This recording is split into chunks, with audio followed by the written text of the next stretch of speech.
இப்போ ஆர்கிடெக்ட் டிசைன்கிற விஷயங்கள் நாங்கள் தீர்மானிச்சிட்டோம். இப்போ அடுத்த கட்டமாக வந்து இப்போ கட்டிடக்குழுக்கிட்ட பேசியாச்சு, ட்ரஸ்டீஸ்கிட்ட பேசியாச்சு. இப்போ அந்த ஆர்கிடெக்டை சைன் பண்ணுற விஷயம், அடுத்த பிளான்ஸ் எல்லாம் வந்து இப்போ அப்ரூவலுக்கு போக ஆரம்பிக்கணும். அது ஒரு 2 months மினிமம் ப்ராசஸ் இருக்குது. இதுக்கு நடுவில் டிராயிங்ஸ், டீட்டெயில் டிராயிங்க்கு ஒரு 2 மாதம் ப்ராசஸ் இருக்குது. அண்ட் ஃபண்ட்ஸாக பார்த்தா இப்போ எங்களுக்கு இருக்கிற ஃபண்ட்ஸ் பார்த்தீங்கன்னா இன்னும் ஒரு 4-5 மாதத்துக்கு தான் தாங்கும். அடுத்த ஒரு 5 மாதத்துக்கு 6 மாதத்துக்கு தேவையான ஃபண்ட்ஸ் ரெடி பண்ணிட்டு தான் நாங்கள் அந்த அடுத்த படி எடுத்து வைக்க முடியும். ஸோ அதுக்கான பிளானிங் ப்ராசஸ் போயிட்டுருக்கு. திட்டமிடல், அது இப்போ டிராயிங்ஸ் ஸ்டார்ட் பண்ணுவாங்க, அதுக்கே ஒரு 2 months ஆகிடும். அந்த 2 months முடிஞ்சதுக்கு அப்புறமா எங்களுக்கு அடுத்த ஃபண்ட்ஸுக்கான ப்ரிப்பரேஷன் நாங்கள் ரெடி பண்ண உடனே பில்டிங் ஸ்டார்ட் பண்ணிடுவோம். ஏன்னா பில்டிங் ஸ்டார்ட் பண்ணால் நிறுத்தக்கூடாது, அது போய்கிட்டே இருக்கணுங்கிறதுனால அந்த பிளானிங் ப்ராசஸ் ஸ்டார்ட் பண்ணிட்டோம். இன்னொரு 2 monthsக்குள்ள அநேகமாக அந்த டிராயிங்ஸ் எல்லாம் முடிஞ்சு அப்ரூவலுக்கு அனுப்பப்படும். சார் விசால் சார் அவர் தான் மீனாட்சி சுந்தரம். நான் சொன்னேன், நீங்கள் தான் கேள்வி கேட்க போறீங்க. கண்டிப்பாக அவர் சொன்னார் பாருங்க, ஃபர்ஸ்ட் கேள்வி மீனாட்சி சுந்தரம் தான் கேட்க போகிறாங்க. கண்டிப்பாக சார். சார் உங்களுக்கும் நடிகர் சங்கத்துக்கும் அஜித்துக்கும் என்ன பிரச்சனை? நான் ஒன்று கேட்கும். ஏன்னா ஓட்டு போட வரல, பொதுக்குழுக்கு வரல, கிரிக்கெட் விளையாட வரல. அப்புறம் அந்த மீம்ஸில் ஃபுல்லாக விஷாலுக்கு கண்ணீர் அஞ்சலின்னு போஸ்ட் விட்டுனாங்க. இன்னொரு போஸ்டரில் விஷால் சாரும் நாசா சாரும் பிச்சை எடுக்காங்க நடிகர் சங்கத்துக்குன்னு மீம்ஸ் போட்டாங்க. உங்கள் விளக்கம் என்ன பிரச்சனை, இதை பற்றி என்ன சொல்ல வரீங்க? நான் அஜித்துக்கும் எனக்கும் எந்த பிரச்சனை இல்லைங்க. அது இப்போது நிறைய பேர் வந்து அது வேற சொன்னாங்க, அஜித் ஏன் அஜித்துன்னு கூப்பிட்ற, அஜித் சார்ன்னு கூப்பிடுங்கன்னு. எனக்கு அஜித் வந்து ரொம்ப நாளாக தெரியும். ஐ நோன் ஹிம்.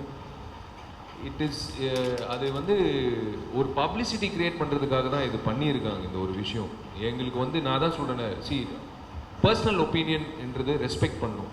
இல்லை நான் இந்த வீட்டு ஃபங்க்ஷனுக்கு நான் வரல அப்படின்னு சொல்லும்போது, இல்லை நீங்கள் வந்து தான் ஆகணும் அப்படின்னு நாங்கள் என்றைக்குமே சொன்னதில்லை. We respect every one's opinion. அதே மாதிரி தான் ஐ எம் டெல்லிங் யூ, எங்களுக்கு எந்த வகையிலையும் கோவம் இல்லை. யார் வரல, வந்தவங்க மேலே அதிக சந்தோஷம் இல்லை, வராதவங்க மேலே அதிக கோவமும் இல்லை. We respect every one equally. இது வந்து ஒரு நடிகர் சங்கம் கட்டடத்துக்கான ஒரு விஷயத்துக்காக நாங்கள் எடுத்த ஒரு முயற்சி.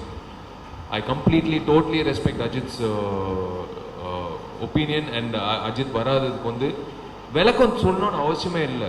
இட்ஸ் அவங்கவுங்க பர்சனல் ஒப்பீனியன். எனக்கும் அது தேவையில்லாமல் இடையில வந்து என் நண்பர்களே நிறைய பேர் வந்து டைம்ஸ் ஆஃப் இந்தியாவில் work. I'm sorry to pin point one particular. ஏன்னா நான் ரொம்ப ஹர்ட் ஆகும்போது தான் அவங்கள வந்து நான் பின் பாயிண்ட் பண்ணுவேன். டைம்ஸ் ஆஃப் இந்தியான்ற ஒரு பத்திரிகையில் வந்து நான் எத்தனையோ இப்போ பேட்டி கொடுத்துருக்கேன், எத்தனையோ விஷயங்கள் பண்ணியிருக்கேன். என்னை கேட்டு தான் போடுவாங்க. ஆனால் அன்னைக்கு வந்து காலங்காத்தால் எனக்கே ஒரு சர்ப்ரைஸாக வந்து ஃப்ரண்ட் பேஜில் அஜித்தோட பாடலை நிப்பாட்டிட்டான் விஷால் அப்படின்னு. என்னங்க இது காமெடியாக இருக்கு. ஒருவேளை நிப்பாட்டணும்னா என் பாடலில் தான் நிப்பாட்டுவேன். நான் எதுக்கு வந்து அஜித்தோட, அது ஒரு செய்தியா? முதல்ல நாட்டில் எவ்வளோ பிரச்சனை போயிட்டு இருக்கு, விஷால் வந்து அஜித்தோட பாடல் நிப்பாட்டுறான் அப்படின்னு. என்னங்க இது? I felt really bad. நான் கூப்பிட்டு அந்த நண்பருக்கு நான் சொன்னேன், எனக்கு ரொம்ப வருத்தமாக இருக்குது. இவ்வளோ ஐ எம் அட் ஆர்ம்ஸ் லென்த்தில் இருக்கிற ஒரு நடிகர் வந்து you can contact, you can clarification எடுத்துக்கலாம். பட் அதெல்லாம் விட்டுட்டு நீங்கள் பாட்டு ஒரு விஷயத்தை போடுறீங்களே, இல்லாத ஒரு விஷயத்தை உண்டாக்குறதுக்கு எதுக்கு? எனக்கும் அஜித்துக்கும் எந்த பிரச்சனையும் இல்லை, பிரச்சனையும் பண்ண மாட்டேன். I love Ajith, I love Vijay, I love Rajinikanth, I love Kamal Haasan, I love all actors of Nadigar Sangam.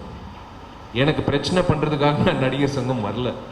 எனக்கு வந்து இந்த நடிகர் சங்கம் மூலியமாக அந்த கட்டடம் கட்டணும். அந்த கட்டடம் வந்ததுக்கப்புறம் ஆட்டோமேட்டிக்காக எல்லாருக்கும் தெரியும். விஷாலும் நாசரும் பொன்மனன் சாரும் கார்த்தியும் பதவியில் இருக்கணும்னு அவசியம் இல்லை. அது பாட்டு ஒரு பென்ஷன் போயிட்டு இருக்கும்.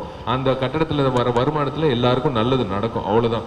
எனக்கு வந்து இதை விட்டுட்டு இதை வச்சுக்கிட்டு நான் வந்து யாரோடையும் சண்டை போட்டு அதில் வந்து பப்ளிசிட்டி, நான் அந்த வர்க்கம் சார்ந்தவன் இல்லை. நான் என்னை பொறுத்த வரைக்கும் அதான் சொன்னேனே, எவ்வளோ சர்ச்சைகள். என்னை வந்து எங்கள் வீட்டில் இருக்கிறவங்க கூட திட்டினாங்க சில நண்பர்கள். எனக்கு அது கவலை இல்லை, ஐ டோன்ட் கேர். ஏன்னா நான் பண்ணுறது வந்து ஒரு நல்ல விஷயத்துக்காக. So I will not react to anything. எனக்கு வந்து எல்லாரும் சரி சமம். எல்லாரும் இந்த நடிகர் சங்கம் பொறுத்த வரைக்கும் எல்லாரும் சேர்ந்துருந்தா நல்லா இருக்கும், நல்லபடியாக நடக்கும். அதுதான்.